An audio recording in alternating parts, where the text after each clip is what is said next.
नियम सर्वांसाठी समान असतात, मग तो सामान्य नागरिक असो किंवा कोणताही अधिकारी।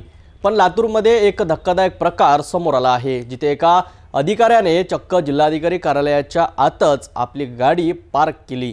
बाहेर पार्किंगची व्यवस्था असूनही हा नियमभंग का? पाहूया या रिपोर्टमध्ये। ही दृश्य लातूरच्या जिल्हाधिकारी कार्यालयातील आहे, जिथे कार्यालयाच्या बाहेर गाड्यांसाठी अधिकृत पार्किंगची व्यवस्था आहे। परंतु तरीही एका अधिकाऱ्याने आपली गाडी चक्क कार्यालयाच्या मुख्य इमारतीच्या दारात पार्क केली आहे। ही गाडी कोणत्याही सामान्य नागरिकाची नसून एका अधिकाऱ्याची आहे। गाडी चोरीला जाण्याच्या भीतीने त्यांनी हा प्रकार केल्याचे बोलले जात आहे। परंतु अशा प्रकारे कार्यालयाच्या आतच गाडी पार्क केल्याने अनेक प्रश्न निर्माण झाले आहेत। एकीकडे सामान्य नागरिकांना शिस्तीचे आणि नियमांचे पालन करण्याचे आवाहन केले जात आहे, तर दुसरीकडे खुद्द अधिकारीच अशा प्रकारे नियम मोडत असतील तर सामान्य नागरिकांनी कोणाकडून आदर्श घ्यायचा? सुरक्षा व्यवस्थेवर प्रश्नचिन्ह उभे राहत आहेत की कार्यालयाच्या आवारातही गाड्या सुरक्षित नाहीत का?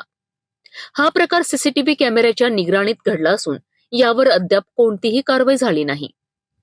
जिल्हाधिकारी कार्यालय हे कायद्याचे आणि सुव्यवस्थेचे प्रतीक मानले जाते, पण अशा ठिकाणी जर अधिकारी नियम तोडत असतील तर हे चुकीचे आहे। या घटनेवर जिल्हाधिकारी कार्यालय काय भूमिका घेतं हे पाहणं महत्त्वाचं ठरेल।